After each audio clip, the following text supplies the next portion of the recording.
साथियों, आप सबको मेरा झारखंडी जोहार, क्रांतिकारी जोहार।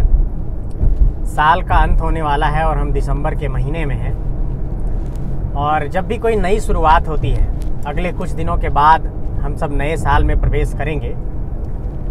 तो जब भी कोई नई शुरुआत होती है तो नए विचारों का भी एक सृजन होना चाहिए। और चूँकि मैं राजनीतिक जीवन में हूँ तो उसी के इर्द गिर्द अपनी बात को रखना चाहूँगा। इस नए साल में इस बार एक बात पर हम लोगों को जोर देना है।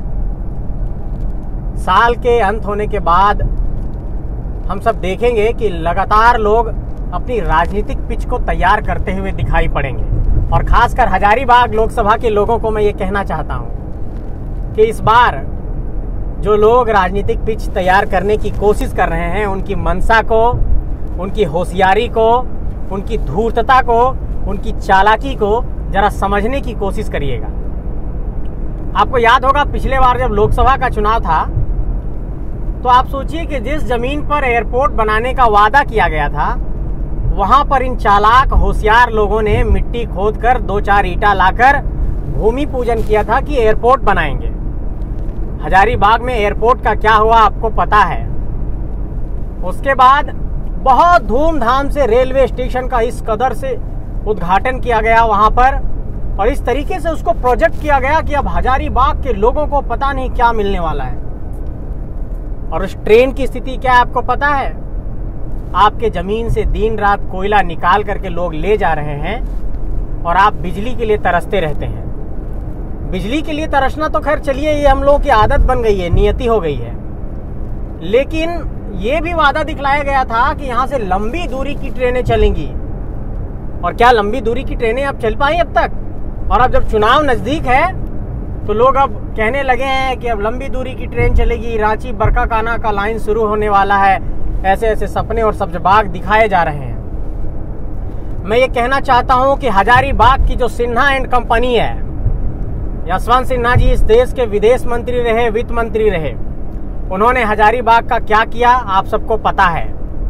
निश्चित तौर पर उनका व्यक्तित्व तो बहुत बड़ा है, उनका फलक बहुत व्यापक है, वो अंतर्राष्ट्रीय स्तर के व्यक्तित्व हैं। और जयंत सिन्हा जी भी हार्वर्ड से डिग्री लिए हैं, लेकिन उन्होंने अपनी हार्वर्ड की डिग्री की जिस तरह से तिलांजलि दी है, उसकी वानगी तो क्या बताऊं। इतना अधिक यहाँ पर तथ्य है कि शायद जयंत सिन्हा जी भी शर्मा जाएंगे। इस बात को आप जरा गौर करिए कि क्या कोई हार्वर्ड से डिग्री लिया हुआ आदमी किसी मॉब लिंचिंग के आरोपी को जो जेल से बाहर निकलता है उसको माला पहनाएगा? क्या हार्वर्ड की डिग्री ये कहती है कि किसी हत्या के आरोपी को हम माला पहनाएंगे जेल से निकलने के बाद? और ये काम जयंत सिन्हा जी ने किया था। और ऐसे बहुत सारे उदाहरण हैं जहां पर इस बात को साबित किया जा सकता है कि जयंत सिन्हा जी ने सिर्फ हजारीबाग के लोगों को ठगा है और हजारीबाग के लिए आज तक कोई बेहतर काम नहीं हो पाया। आज हजारीबाग के भीतर आप देखिए, चाहे वहां पर अस्पताल की स्थिति हो, चाहे और भी आप तमाम सरकारी कार्यालयों की स्थिति देखिए, या फिर कोविड काल के दौरान उनकी आप स्थिति को अगर गौर करेंगे तो आपको पता चलेगा कि कोविड काल के दौरान लोग परेशान थे और जयंत सिन्हा जी क्षेत्र से गायब थे। तो आखिर ऐसा क्यों है कि जिन लोगों को हम लोग अपना प्रतिनिधि चुनते हैं वो लोग सिर्फ दिल्ली में जाकर के ये बात साबित करने में लगे रहते हैं कि हम नेशनल और इंटरनेशनल लेवल के लीडर हैं, हमारी पहुंच यहाँ तक है, हम अंतर्राष्ट्रीय विषयों पर, अर्थशास्त्र के विषयों पर, विदेश मामलों के विषयों पर हम विचार प्रकट करते हैं। जयंत सिन्हा जी, मैं आपसे ये कहना चाहता हूँ कि एक्सटर्नल अफेयर्स, फॉरेन अफेयर्स को लेकर आपकी समझ बहुत विस्तृत हो सकती है और इस पर हम ये स्वीकार करते हैं कि आपकी विदेशी मामलों की समझ बेहतर हो सकती है। लेकिन इस बात को आपको समझना होगा कि हजारीबाग की माटी की जरूरत क्या है, हजारीबाग के लोगों को किस बात की जरूरत है, हजारीबाग के लोग क्या चाहते हैं, हजारीबाग के लोगों को आपसे क्या उम्मीदें हैं, हजारीबाग के लोग आपको लगातार 2 बार सांसद क्यों बना रहे हैं। क्या आज के हालात में आपके भीतर इतना गट्स, इतना हिम्मत है कि हजारीबाग के तमाम इलाकों में जाकर, लोकसभा के इलाकों में जाकर आप पुनः फिर से वोट मांगिएगा? मैं इस बात को दावे के साथ कहता हूं कि हर इलाके में, हर मोहल्ले में आपका विरोध होगा। और सिर्फ भाजपा के विरोध के कार्यकर्ता नहीं, भाजपा के ही कार्यकर्ता आपका विरोध करेंगे। और इस बात को मैं एक सादे पन्ने पर हस्ताक्षर के साथ कह सकता हूं कि भाजपा के कार्यकर्ताओं के भीतर भी आपके भीतर आपके व्यक्तित्व को लेकर और आपके कामकाज को लेकर बहुत बड़ा आक्रोश है और इस आक्रोश को आपको समझना होगा। और हजारीबाग के साथियों, मैं ये कहना चाहता हूं कि इस बार अगर हम लोग नहीं समझे तो फिर ऐसे धूर्त और चालाक लोग आएंगे, क्रिकेट की पिच की तरह अपनी राजनीतिक पिच को तैयार करेंगे, आपको सब्जबाग दिखाएंगे, आपको सपने दिखाएंगे, आपसे वोट लेंगे और फिर गायब हो जाएंगे।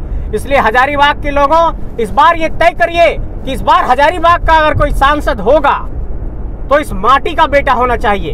वो किसी भी पार्टी से टिकट लेकर के आए, भाजपा से लेकर के आए, कांग्रेस से लेकर के आए, किसी भी पार्टी से लेकर के आए, लेकिन इस बार राष्ट्रीय पार्टियां भी अगर टिकट दे तो हजारीबाग के किसी बेटे को टिकट दे, हजारीबाग के माटी के सपूत को टिकट दे और उसको सांसद हम लोग बना करके भेजें। ऐसे लोगों को हम लोग चुने जो इस माटी का हो, जो इस माटी का दर्द समझता हो। जो लोग इस माटी के हैं ही नहीं, उनको हम लोग बार बार चुन करके क्या करेंगे? वैसे लोग तो हमारा दर्द भी नहीं समझ पा रहे हैं। इसलिए इस बात को समझिएगा और इस बार नए साल में ऐसे चालाक लोगों से थोड़ा दूर रहिएगा और थोड़ी अपनी राजनीतिक चेतना को जगा कर रखिएगा, अपने पॉलिटिकल अवेयरनेस को थोड़ा सा और मजबूत करिएगा, अपनी राजनीतिक जागरूकता को थोड़ा मजबूत करिएगा।